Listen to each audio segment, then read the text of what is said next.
자, 지금 여기 앉아 계신 분은 구원받고 몇 년 정도가 지났는지 모르겠습니다만은 구원받고 처음 주님 앞에 가고 있던 마음이나 그때 꾸었던 꿈이나 그런 결심들, 그것이 지금도 남아있는지 모르겠습니다. 아마 어떤 분은 구원받자마자 주 예수를 믿으라, 그래야면 너와 내 집이 구원을 얻으리라는 말씀을 마음에 심고 정말 우리 가족, 친지, 친척, 아니 친구들까지 내가 아는 모든 지인에게 복음을 전하겠다는 그런 생각을 한 분도 계신지 모르겠어요. 얼마의 시간이 지났든지 지금 그 꿈이 이루어졌습니까? 혹은 그 꿈을 아직도 열망하면서 살고 있습니까?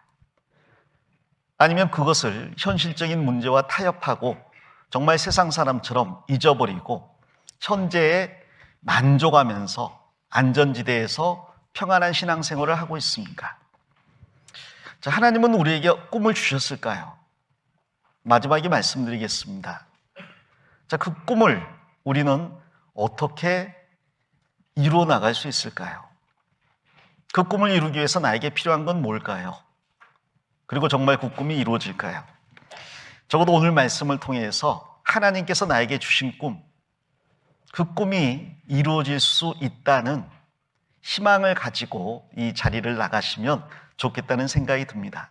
저는 수냄 여인의 이야기를 통해서 잊고 산 꿈을 하나님께서 어떻게 이루어 주시는지 좀 말씀을 드리고 싶습니다. 자, 이 엘리사 시대 때 한 여인의 이야기가 나오는 겁니다. 수넴에 살던 여인. 이 수넴은 엘리사가 있는 갈멜산에서 약 40km 정도 떨어진 지역에 있대요. 엘리사는 그 갈멜산에서 기거하지만 그러나 말씀을 전파하기 위해서 종종 북이스라엘을 여행하는데 그 엘리사가 수넴이라는 지역을 지날 때에 거기에 한 귀한 여인이 있었다는 거예요. 여기 귀한 여인이라고 했는데 귀족이라는 말이 아니라 부유한 여인이라는 뜻이 더 강합니다. 이 여인은 굉장히 돈이 많았다는 거죠. 그리고 그 당시에 부유했다는 것은 또 다른 말로 하면 토지가 많았다는, 기업이 많았다는 이야기가 될 겁니다. 지금처럼 뭐 주식이나 채권이나 코인이 있던 시대가 아니니까요. 대부분의 재산은 농지에 의해서 결정이 됐죠. 이 여인은 큰 부자였습니다. 그리고 부자였기 때문에 엘리사가 지날 때마다 그 엘리사를 대접하고 싶었던 거예요. 자, 그러나 단지 부자였기 때문에 엘리사를 대접한 건 아닐 겁니다. 그 이후에 나오는 이 수넴 여인의 이야기를 쭉 읽어보면 그녀는 정말로 부자였을 뿐 아니라 정말 지혜로운 여인이고 믿음의 여인이고, 그리고 재물이 어디에서 왔는지, 재물이 왜 자신의 수중에 있는지, 그 재물을 어떻게 사용해야 되는지를 정확히 알던 여인이었습니다. 이 엘리사가 수넴에 이르렀을 때 이 수넴 여인 말고도 많은 사람들이 있었을 거예요.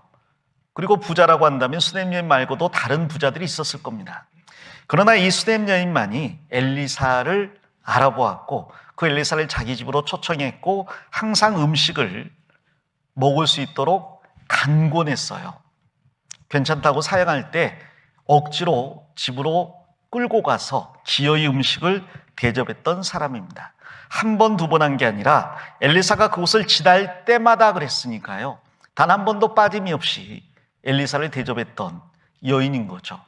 그 밑에 이유가 나옵니다. 9절에 보면 여인이 그 남편에게 이르되 항상, 4장 9절입니다. 여인이 그 남편에게 이르되 항상 우리에게로 지나는 이 사람은 하나님의 거룩한 사람인 줄을 내가 아노니. 이 사람은 하나님의 거룩한 사람입니다. 여기 나온 표현대로 우리에게 지나는 사람이에요. 우리를 지나가는 사람. 만일 수넴 여인이 잡지 않는다면 엘리사는 설교하고 거기를 지나갔을 거예요.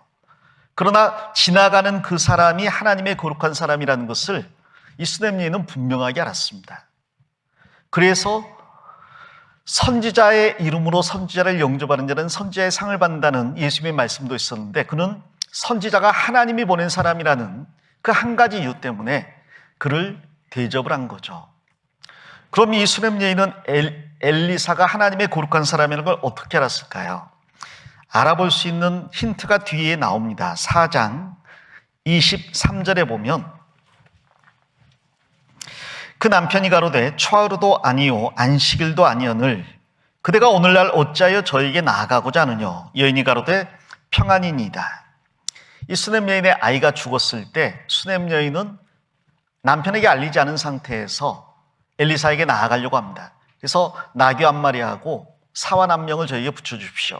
제가 하나님의 사람에게 갔다 오겠습니다. 갈멜산에 갔다 오겠습니다. 남편이 이야기합니다. 아니, 오늘은 초하루도 아니고 안식일도 아닌데 어찌하여 가려고 하느냐.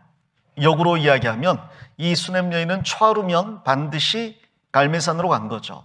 안식일이면 반드시 갈멜산으로 간 겁니다. 거기서 엘리사의 말씀을 듣기 위해서. 그녀는 규칙적인 신앙생활을 했던 사람이에요.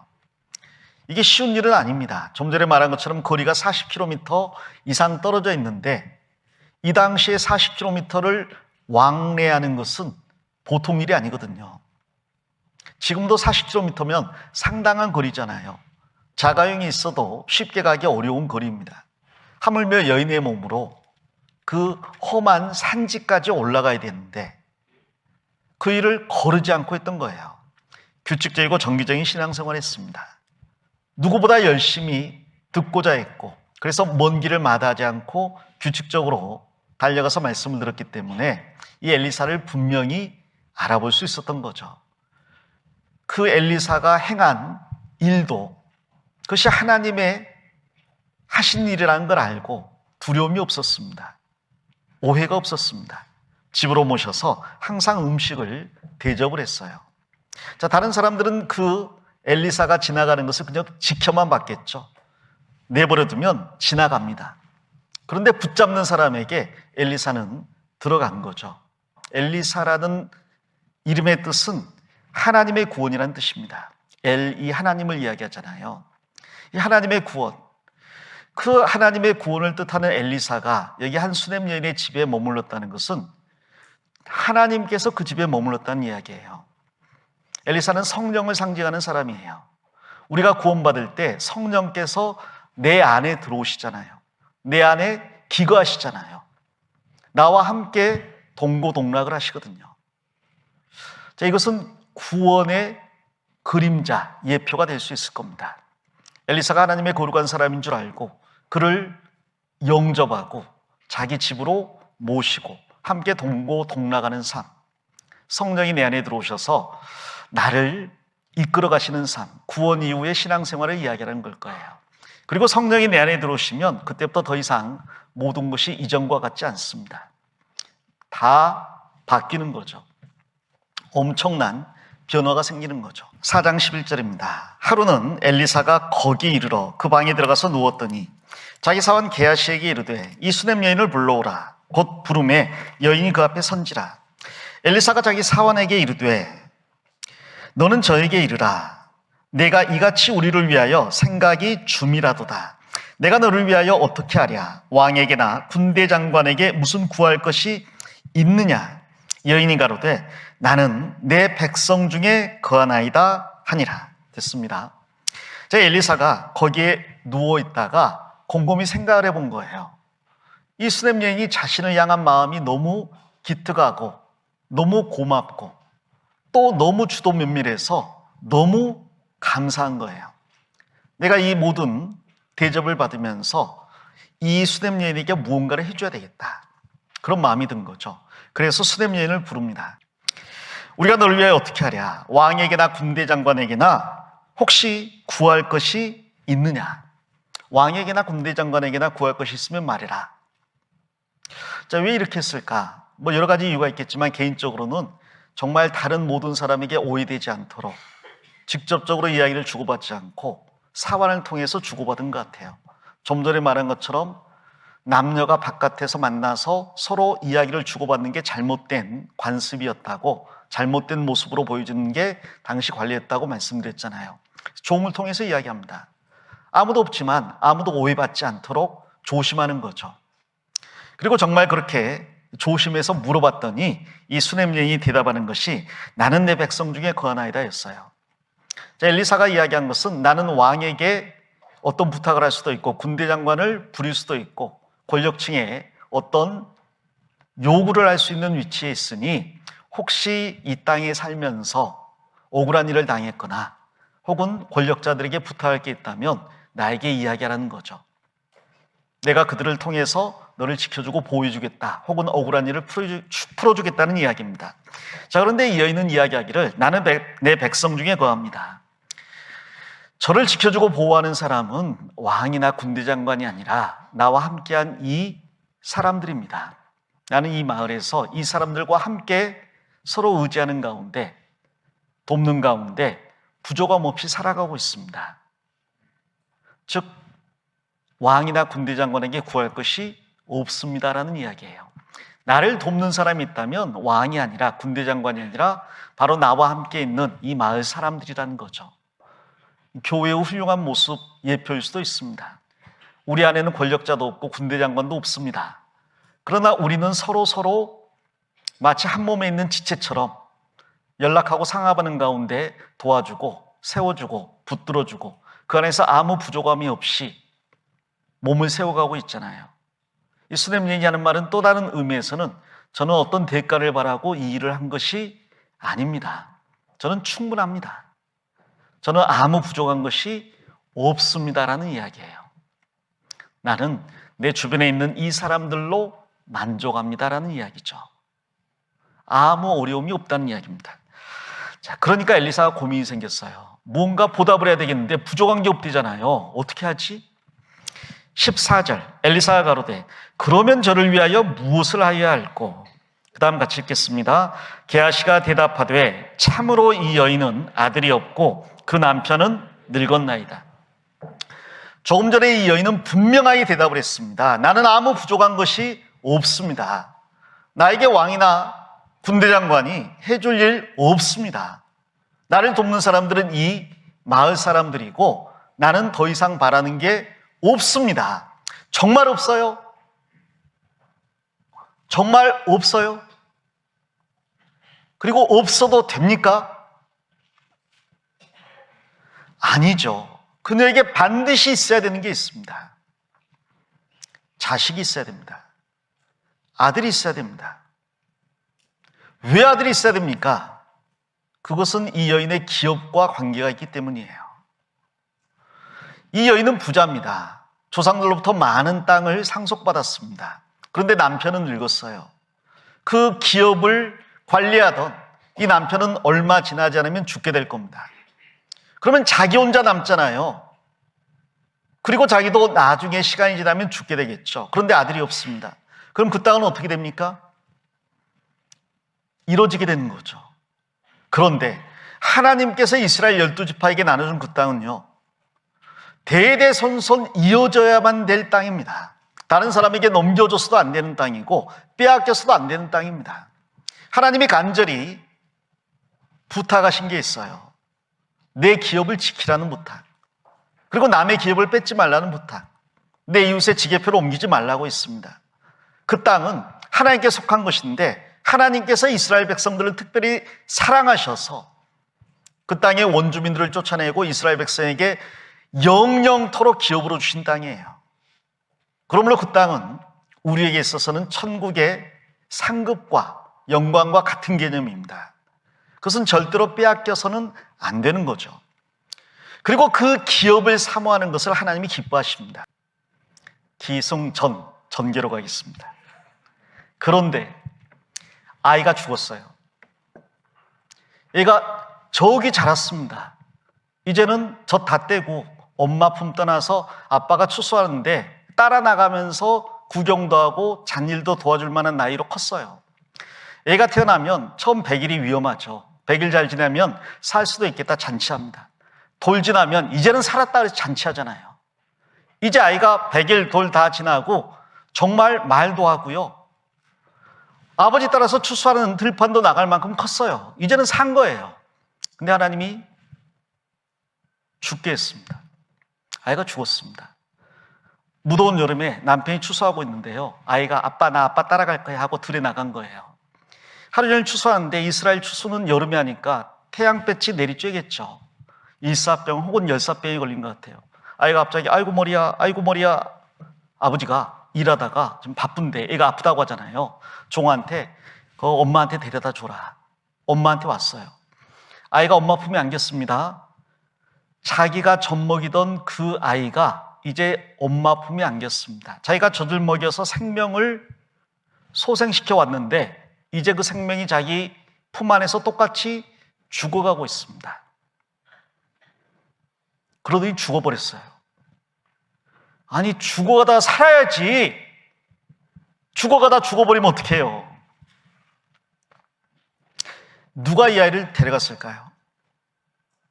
어떤 사람? 사단이, 마귀가. 아니요, 하나님이 허락하지 않으면 참새 한 마리도 안 떨어집니다. 누가 데려갔어요? 하나님이 데려가셨어요. 하나님은 속이는 자입니까? 줬다 뺏는 분. 줬다가 뺏어. 아니죠. 그런 분이 아니죠. 근데 지금 줬다 뺏었어요. 그럴 거면 주시지 말아야지. 왜 이 아이 잉태하게 하고 해산하는 고통 겪게 하고 젖 먹여서 기르게 하고 이 정도까지 키워놨는데 이제 데려가십니까? 아예 없었으면 더 나았을 것을 왜 데려가십니까? 근데 이 수냄 여인이 한마디 원망을 안 했습니다. 하나님이 이 여자를 위에서 준비해 놓은 게 있다는 걸 알았어요. 왜 하나님은 이런 일을 하실까요? 하나님께서는 이 수냄 여인이 더 큰 은혜를 받을 자격이 있는 사람이라는 걸 압니다. 하나님은 그에게 아들을 줬지만 더 많이 주고 싶은 거예요. 그래서 기업을 물을 자식을 데려가셨습니다. 자, 이 여인은 아이가 죽었습니다. 그런데 울지 않았습니다. 탄식하거나 장례 준비하지 않았습니다. 파키스탄 가서 장례식을 여러 번 봤어요. 중동 지역은 냉장고가 없고 전기도 잘 안 들어오기 때문에요. 사람 죽으면 다음날 바로 묻어버려요. 하루 만에 썩어버립니다. 나사로가 죽은 지 나흘 되니까요. 이미 동굴에 넣어놨는데 문만 열면 썩는 냄새가 나온다고 하잖아요. 나흘이면 그러고도 남은 시간이거든요. 근데 이 어머니 장례 준비 안 합니다. 아이 엘리사의 침대에다가 올려놨어요. 내가 이 아이를 달라고 하나님께 요구한 게 아니었습니다. 하나님이 나에게 주셨습니다. 엘리사가 나에게 주셨습니다. 이 아이 이제 엘리사 침대에 올려놓습니다. 그리고 아무 일 없는 것처럼 남편에게 갑니다. 그리고 사원 한 명하고 나귀 한 명만 하나만 달라고. 내가 하나님의 사람에게 갔다 오겠다고. 남편이 묻습니다. 무슨 일이냐? 평안입니다. 남편 속인 게 아니에요. 이 여인은 알고 있습니다. 하나님께서는 줬다 뺏는 분, 속이는 분이 아니라는 것을, 나에게 이 아이를 다시 주실 것을 확실하게 믿고 있습니다. 평안한 일입니다. 내가 갔다 오기만 하면 해결될 문제입니다. 그리고 그 사환에게 명합니다. 내가 말하지 않거든 속도 더디게 하지 말고 계속 달려가라고. 그래서 40km 거리를 정말 쏜살같이 달려가는 거예요. 엘리사와 게하시가 보니까 저기에서 수냄 여인이 옵니다.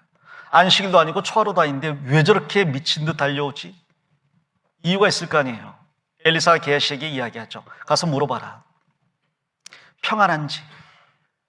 지금 수냄 여인이 오는 거 보니까 수냄 여인은 괜찮은 것 같고 남편이 평안한지 아니면 아이가 평안한지 물어봐라. 그거밖에는 다른 일이 없거든요. 게하시가 묻습니다. 평안하뇨? 수냄 여인이 평안합니다. 게하시하고 이야기할 바가 아니라는 거죠. 그리고 엘리사에 가서 그 다리를 붙잡습니다. 아니, 대화도 직접 안 하던 사이에, 게하시 앞에 놓고 이야기하던 사이에 지금 여인이 다리를 붙잡았어요. 뭐가 있죠? 뭐가 있습니다. 게하시가 말리려고 하니까요, 내버려 둬라. 이 여인 중심에 고통이 있는데 하나님이 나에게 알리지 않으셨다. 여자가 이야기합니다. 내가 언제 아이를 달라고 했습니까? 당신의 계집종 속이지 말라고 하지 않았습니까? 하나님이 속이는 자입니까? 엘리사 당신이 나를 속이는 자입니까? 그럴 수 없죠. 속이는 자가 아니죠. 이 아이가 죽어버리면 하나님이 속이는 자가 되는 거고 엘리사도 속이는 자가 되는 거예요. 그럴 수 없습니다. 게하시에게 지팡이를 주면서 달려가서 그 아이의 몸에 지팡이 올려라. 게하시가 갑니다. 이 여인이 이 엘리사 붙잡고 당신이 나와 함께 가지 않으면 나는 절대로 가지 않겠습니다. 그는 아마 게하시에 대해서 뭔가 느꼈던 것 같아요. 나중에 게하시가 나만의 의복과 돈을 탐내다가 문둥병자가 되잖아요. 게하시가 가는 게 충분하지 않습니다. 엘리사의 지팡이가 가는 게 충분하지 않습니다. 당신이 가셔야 됩니다. 사람이 살아나는 것은 사람이 할 수 있는 일이 아니에요. 그건 하나님이 함께 하셔야 되는 일입니다. 다시 말씀드리지만 엘리사는 성령의 상징이에요. 엘리사가 가야 됩니다. 당신이 가야 됩니다. 그래서 엘리사가 그 다음 따라갑니다. 보니까 침상에 아이가 누워있는데 아직 일어나지를 못한 거예요. 게하시가 이야기합니다. 막대기 올려놨는데요, 지팡이 올려놨는데 안 일어납니다. 누가 그러더라고요. 지팡이가 가면 지팡이가 움직이고, 사람이 가면 사람이 움직이고, 마음이 가면 마음이 움직이고, 영혼이 가야 영혼이 움직인다고. 이번에 대집회인데 링크 보내드릴 테니까 들어보세요. 카톡 링크 차. 그 지팡이가 갔어요. 지팡이는 가야죠, 먼 데 있으면. 근데 지팡이 간 다음에 엘리사가 가야 됩니다. 링크 보내고 들으셨어요? 이 아니라 링크 보내고 내가 가야 돼요. 내가 가야 됩니다. 링크 듣고 구원받는 분도 계셔요. 그분 교회 나오게 하는 건 또 다른 문제입니다. 어찌됐건 교회당에 발을 디뎌야 출발이 되는 거잖아요. 링크 보내는 것도 좋고 USB 보내는 것도 좋은데 그건 이제 지팡이 같다 생각하고 내가 따라가셔야 됩니다. 엘리사 갔습니다. 아이가 안 일어났습니다. 보니까 자기 방, 자기 침대에 누워있어요. 문 닫고 그 아이 위에 엎드렸습니다. 기도하고 엎드렸어요. 엘리사는 선지자니까 시체 만지지 말란 말 모를 리가 없습니다. 시체를 만지면 부정해진다는 거 압니다. 자칫하면 선지자의 능력을 잃을지도 모릅니다. 그런데 그 아이 위에 올라탔어요. 손만 댄 게 아니라 얼굴을 얼굴에, 손을 손에, 발을 발에. 그 덩치 큰 엘리사가 작은 아이처럼 돼버렸습니다. 무슨 이야기입니까? 이 아이와 내 생명을 바꿉시다예요. 내가 죽더라도 이 아이를 살리셔야 하나님이 속이는 자가 되지 않습니다. 그 아이와 목숨을 바꾼 거예요. 바로 예수 그리스도가 십자가에서 나와 목숨을 바꾸신 것처럼 그분이 죽었을 때 내가 살았습니다. 엘리사는 선지자의 모든 걸 걸고 그 아이 위에 엎드렸어요. 아이가 차츰 따뜻해지는데 살아나진 않았습니다. 다시 또 이리저리 돌아다니면서 기도하는 가운데 하나님 살려주십시오. 안 되면 다시. 하나님이 제일 좋아하시는 단어가 다시. 사람이 제일 싫어하는 단어가 다시. 그래서 하나님께서, 예수님께서 우리가 다시 가자. 제자들은 또요. 그 또가 반복돼서 역사가 이루어지는 건데 이 엘리사가 다시 했어요. 아이가 7번 재채기하고 살아났습니다. 그 아이를 데리고 수넴 여인에게 넘겨줍니다. 그녀는 믿고 있었습니다. 하나님은 속이는 자가 아니라는 것을. 감사합니다. 저라고 넘어갔습니다. 이 아이가 성장할 수 있게 된 거죠. 하나님께서 이 아이에게 기업을 물려줄 수 있게 된 겁니다. 결론입니다. 8장 1절입니다. 엘리사가 이전에 아들을 다시 살려준 여인에게 이르되 너는 일어나서 내 권속과 함께 거할 만한 곳으로 가서 거하라. 여호와께서 기근을 명하셨으니 그대로 이 땅에 7년 동안 임하리라. 여인이 일어나서 하나님의 사람의 말대로 행하여 그 권속과 함께 가서 블레셋 사람의 땅에 7년을 우거하다가 7년이 다음에 여인이 블레셋 사람의 땅에서 돌아와서 자기 집과 전투를 위하여 호소하려 하여 왕에게 나아갔더라. 자, 엘리사가 이 수넴 여인에게 이야기합니다. 이 땅에 7년간 기근이 있을 것이다. 그러니 이 땅을 피해서 구할 만한 곳으로 가라. 자, 그런데 이거 또다시 하나님께서 수넴 여인 등 떠밀어서 몸받아 내보내시는 거거든요. 이 수넴 여인 부자입니다. 땅이 많잖아요. 아니 기근이 닥친다고 해서 우리 땅이 이렇게 넓은데 우리 가족 못 먹고 살까? 그런데 이야기합니다. 이건 엘리야 시대 때 3년 반 기근을 넘어서는 7년짜리 기근이다. 그 기근을 당하고도 이스라엘이 우상 숭배를 회개하지 않으니까 2배, 7년. 근데 3년 반 기근 때 이스라엘이 망할 뻔했거든요. 7년 기근이면 정말 다 죽는 거예요. 그래서 떠나라고 합니다. 그런데 아니 이 땅을 떠나버리면 이 땅 누가 차지할지 어떻게 알아요? 아방 이후로 남의 땅 따먹기가 일상이 돼버렸는데 지금 이 땅을 계속해서 지켜나가려고 그렇게 노력해 왔고 하나님의 아들을 주셨고 그 아들을 죽음 가운데 부활시키고 지금까지 키웠잖아요. 근데 이 땅을 두고 떠나라고요? 기근은 아직 닥치지 않았습니다. 앞으로 올 거라고 했어요. 아직 이루어지지 않은 일을 보고 확실한 일을 포기해야 될까요? 아직 일어나지 않은 일인데, 아직 일어나지 않은 기근인데 이 땅 포기해야 될까요?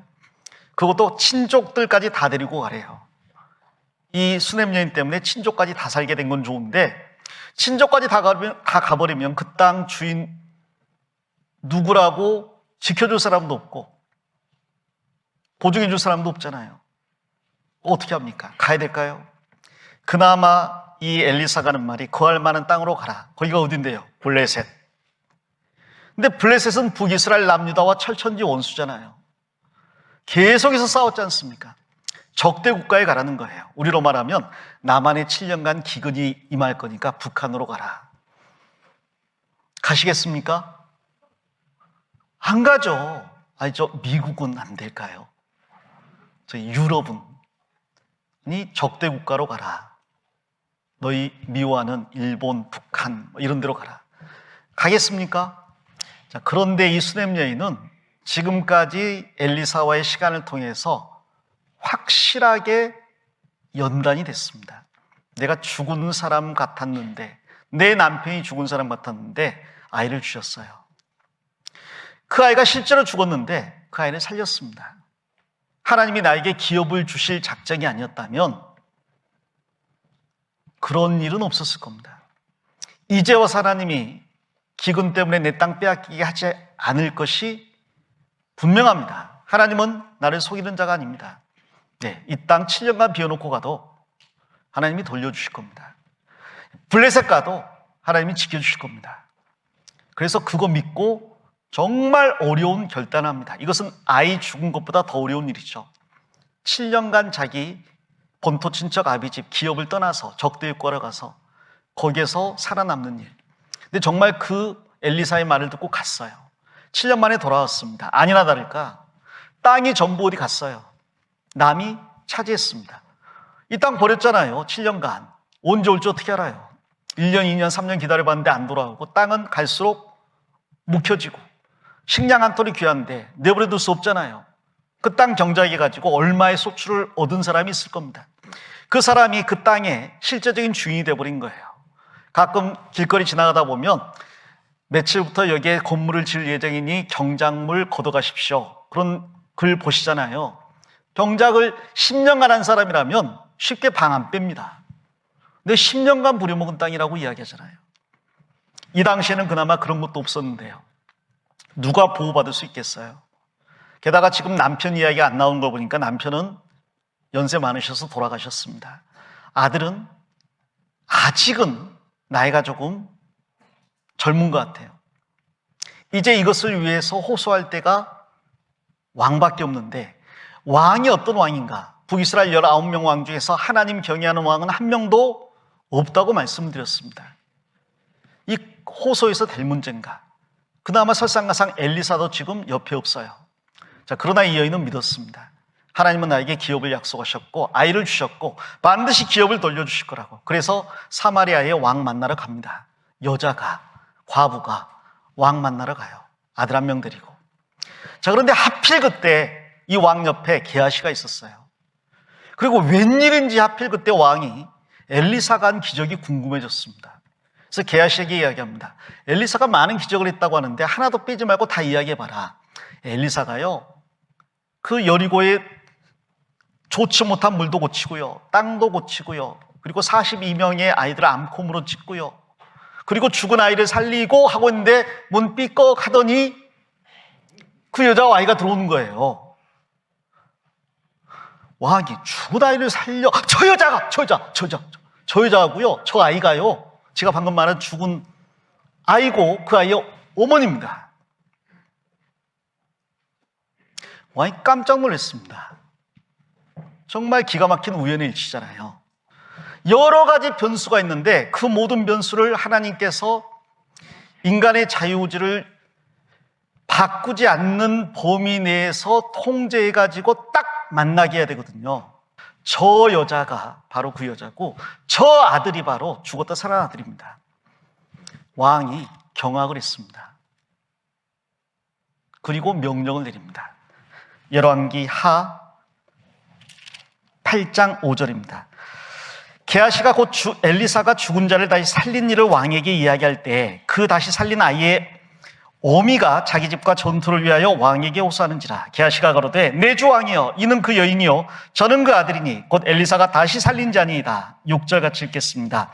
왕이 그 여인에게 물으매 여인이 고한지라. 왕이 저를 위하여 한 관리를 임명하여 가로되 무릇 이 여인에게 속한 것과 이 땅에서 떠날 때부터 이제까지 그 밭의 소출을 다 돌려주라 하였더라. 하나님이 기업을 지켜주셨습니다.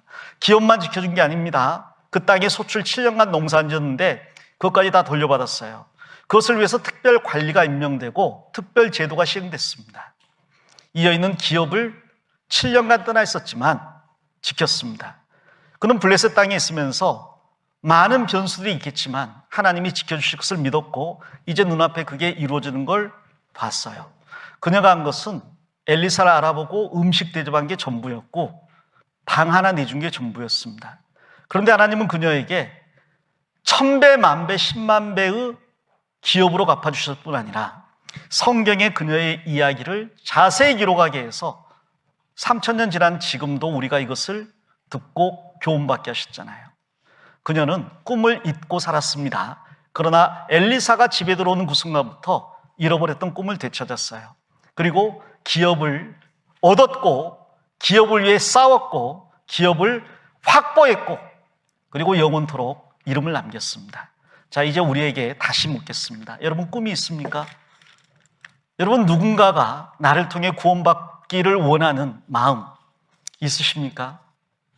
이제 혹 그걸 잊어버렸습니까?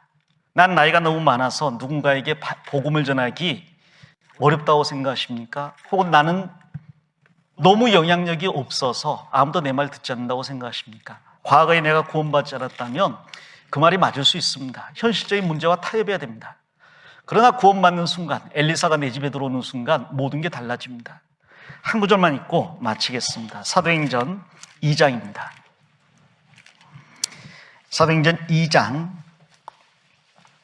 16절입니다.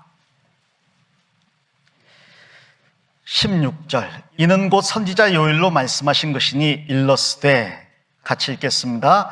하나님이 가라사대 말세 내가 내 영으로 모든 육체에게 부어주리니 너희의 자녀들은 예언할 것이요 너희의 젊은이들은 환상을 보고 너희의 늙은이들은 꿈을 꾸리라. 여기 내 영은 성령이죠. 구원받은 사람 모두에게 성령을 부어주시겠다고 말씀하십니다. 그 결과는 자녀들은 예언을 합니다. 하나님의 말씀을 전합니다. 젊은이들은 환상을 봅니다. 비전을 품게 돼요. 그리고 심지어 나이 많은 늙은이조차 꿈을 꾸게 됩니다. 나이 많으면 소망이 없죠. 잘 죽으면 좋겠습니다. 아니요. 그 나이 많은 늙은 분들에게도 하나님은 꿈을 주십니다. 내가 죽기 전에 혹은 내가 죽고 난 다음이라도 내가 남긴 말을 통해서 자녀들이 구원받기를, 그리고 하나님이 내가 죽고 난 다음이라도 내 말을 사용하셔서 자녀들을, 사랑하는 사람들을 구원받게 하실 수 있을 겁니다. 그리스도인으로서 합당한 꿈을 꾸셔야 됩니다. 나는 어떤 꿈을 꾸고 있는가? 그리고 꿈을 이루기 위해서 하나님이 보내시면요 먼 바다까지 모험을 감내하면서 나가야 됩니다. 사람들이 수군거릴 수도 있고 내가 위험을 겪을 수도 있습니다. 혹 캄캄하고 칠흑 같은 어둠 때문에 낙담할 수도 있습니다. 그러나 하나님은 속이는 자가 아닙니다. 내가 알지 못할 때 하나님께서 공기방울 하나까지 통제하셔서 그 일을 이루어 주실 수 있을 거예요. 그것을 붙들고 소망하고 기업을 향해 나가면 좋겠습니다.